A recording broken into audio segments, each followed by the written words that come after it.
Fábio Eitelberg, seja muito bem-vindo. Muito boa noite. Muito boa noite, Dalcides, e obrigado por dar voz a nós, jornalistas, que estamos aqui também para tratar, assim como temas importantes como a crise hídrica, que você mencionou agora há pouco, as enchentes, também a educação. E eu vejo que você é alguém que se dedica manhã, tarde e noite à questão educacional no nosso país, sempre atento aos principais desafios. A gente está percebendo o quê? Cada vez mais, pessoal, os jovens estão se entusiasmando. Oba, quero ser professor. É esse o cenário? É muito pelo contrário. Esse protagonista, que é o profissional que pode mudar a cara da educação do Brasil, na verdade, ele está cada vez mais raro, né? Últimas pesquisas apontam que apenas 2% dos alunos que finalizam, que terminam o ensino médio, eles se interessam verdadeiramente pela carreira docente. Então, ou seja, é muito pouca gente.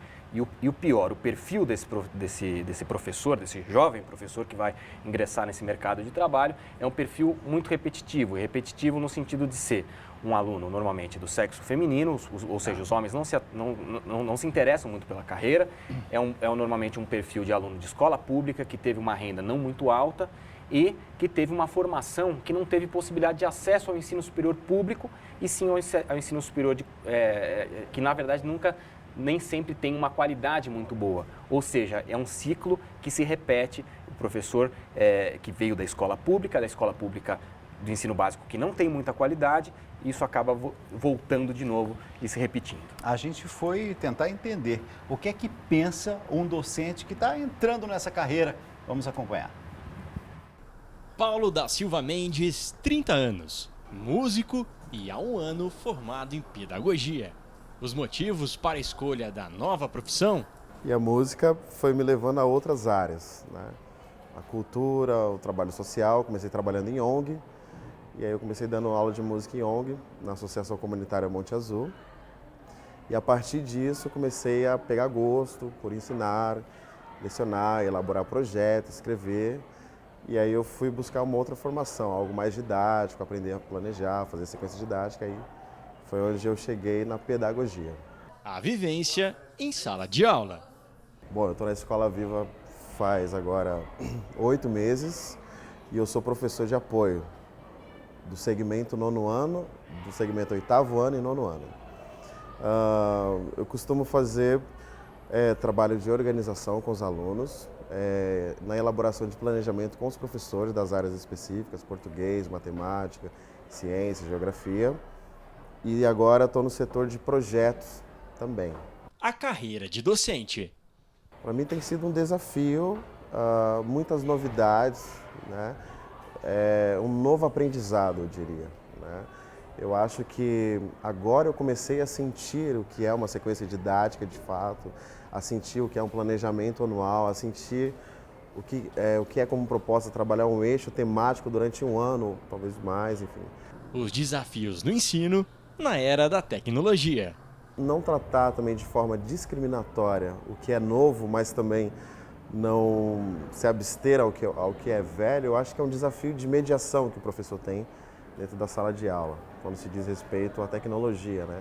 O proibir, o não proibir, como usar de forma adequada, como trabalhar os conteúdos não só pelo que é didático, mas também pelo que é também a informação e a mensagem instantânea. A relação professor-aluno. O professor ele não é mais esse detentor, essa pessoa central do conhecimento, mas a pessoa que faz a mediação e que compartilha informação não só dele, mas também o aluno que traz e ele recebe também, né? Olá, gente. Oi. Boa tarde. Foi boa as férias de vocês? Ok, estou feliz de estar aqui com vocês novamente. Muito obrigado, viu? Vida de professor, Eu acho que tem um papel fundamental dentro de uma sociedade, né? Eu acho que está ligado extremamente à construção desse senso crítico do indivíduo, no caso aqui o aluno, mas também o professor na sua evolução, né? De mudança, de atualização, de compreender cada vez mais o mundo, como ele vem se transformando nessa contemporaneidade. Assistindo a essa matéria e no meu coração, assim, pedindo a Deus que não tire do coração do Paulo esse sonho, essa esperança mas professor tem essa característica, é um apaixonado, né? É um apaixonado. Esse, aliás, faz parte do perfil que eu tracei, ele estava um pouco incompleto, porque essa vontade, essa vocação, ela realmente é necessária, né? E o Paulo, ele seguiu um caminho realmente que dá para perceber que ele é apaixonado pelo que ele faz, né, Dalcides? Do que os professores mais se queixam, Fábio? Aqui em São Paulo, mas também em boa parte do Brasil, os professores se queixam muito da perda da autoridade do professor, que o professor não tem respeito do aluno, não tem respeito da família. E é um fato, né? Isso acontece, isso realmente acontece. E muitas pessoas culpam o regime de ciclos de aprendizagem que foram instituídos aqui em São Paulo, tanto no município quanto no estado, e boa parte do Brasil, em outros estados também, que na verdade formam pequenos ciclos de alguns anos de aprendizagem, nos quais os alunos não podem ser reprovados.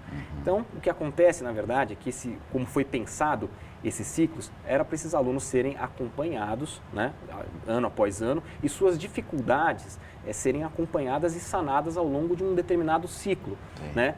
Isso acaba não acontecendo, as dificuldades vão se perpetuando e essa boa intenção em valorizar as conquistas dos alunos em detrimento das suas eventuais derrotas, na verdade acabam prejudicando e transformando a tal progressão numa aprovação automática. E isso frustra muito os professores, tanto da rede municipal quanto da rede estadual aqui de São Paulo. Não é muita pressão sobre o professor? Pressão assim, que há uma cobrança gigantesca de todas as partes. Os pais esperam muito de cada professor em sala de aula, ao mesmo tempo a instituição cobra, o salário nem sempre corresponde, a formação nem sempre foi adequada e ele tem que se virar por conta própria. A gente vai sair desse ciclo que eu também chamo de um ciclo vicioso? É difícil, nem todos têm a possibilidade que o Paulo tem, trabalhar numa escola particular, como a Escola Viva, que é uma ótima escola. A escola pública, ela carece de uma infraestrutura. Nós recebemos recentemente na Univesp TV a professora Guiomar Namo de Mello, que foi presidente do Conselho Estadual da Educação, e ela falou para a gente que o professor, na verdade, dentro da sala de aula, ele é, na verdade, quem detém o vínculo entre o aluno e a escola, né? E ele tem que administrar o espaço, ele tem que administrar o tempo pedagógico, ele tem que administrar os conteúdos escolares que são passados, ou seja, o currículo, e nem sempre ele tem essa formação, né? Então, o problema principal, Dalcides, está na formação do professor. Para a gente tentar quebrar esse ciclo perpétuo, que parece perpétuo, né? A gente tem que começar pela formação dos professores. Começar pela formação dos professores significa o quê? São aqueles cursos de aperfeiçoamento, fazê-lo voltar à sala de aula formal, o que é? Existe um embate na academia se os atuais cursos de pedagogia dão conta do que eles deveriam dar, ou seja, formar professores para atuar tanto na área da alfabetização, que são os primeiros anos do ciclo 1 do ensino fundamental, quanto para o ciclo 2 e ensino médio. Muitos pesquisadores defendem que os antigos Cefams, que são as escolas de formação de professores, a escola normal, elas, apesar de não ser curso superior, elas eram melhor formadores de alfabetizadores do que hoje são os cursos de pedagogia, que são generalistas e, na verdade, dão mais tempo à formação dos conteúdos do que à formação do professor mesmo. Ou seja, o que é mais importante? Você saber matemática, se você é um professor de matemática, ou você saber ensinar matemática. Existe uma diferença muito grande em relação a isso. E a academia, existe hoje um debate nas principais universidades do país sobre como tentar dosar melhor a parte pedagógica e a parte de conteúdos. Tem um certo desnível, tem um certo preconceito em relação a professores, por exemplo, que estão na base, na formação inicial, e aqueles que são mais valorizados quando já está ali no ensino médio ou então já na universidade. Ainda existe esse preconceito no Brasil, um certo olhar assim de desvalorização? Na verdade, eu acredito que não. Essa é uma pergunta que ela pode ser respondida que sim, dependendo da visão de algum professor. Tá. Pelo que eu tenho observado nas visitas que eu tenho feito às escolas, é que os professores eles formam um grupo muito comum e que às vezes o gestor, o diretor da escola, não consegue enxergar a vontade que existe nesse corpo docente de trabalhar, de tentar novas ideias e tentar sair do tradicional para enfrentar essa geração nova, essa geração que muito ligada, como diz na matéria, ligada à tecnologia, ligada às redes sociais, aos celulares, enfim. E esses professores eles precisam ter vozes. Na verdade, não existe um preconceito, na verdade, existe uma falta de autonomia que esse professor tem para poder levar as suas ideias adiante e ter coragem de mudar e ter coragem de ser um protagonista, né? Olhando agora para as esferas políticas, por exemplo, você como jornalista e que está ali no trabalho direto com professores, nas escolas, instituições, o que você diria para esses que têm, quem sabe, o poder de fazer leis ou então o poder de determinar concretamente determinados rumos? Existem hoje muitos debates no Congresso Nacional. O Senado tem pensado muito em ensino médio para tentar mudar o currículo do ensino médio, que é extremamente extenso. É um ensino enciclopédico, muitas disciplinas e pouca profundidade em cada disciplina.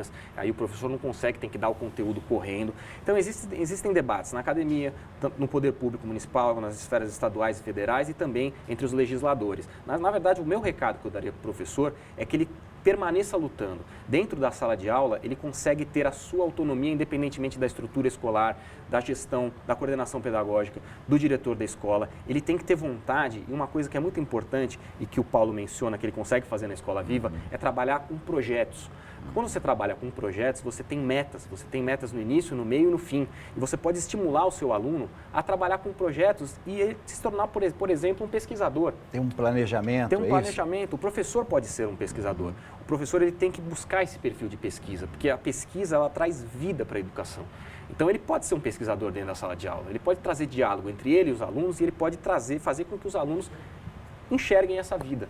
Eu quero te agradecer, Fábio Eitelberg, jornalista, e tratando nessa noite de um tema importantíssimo, a vida educacional no nosso país. Obrigado por ter vindo. Muito obrigado, Alcides. Eu que agradeço.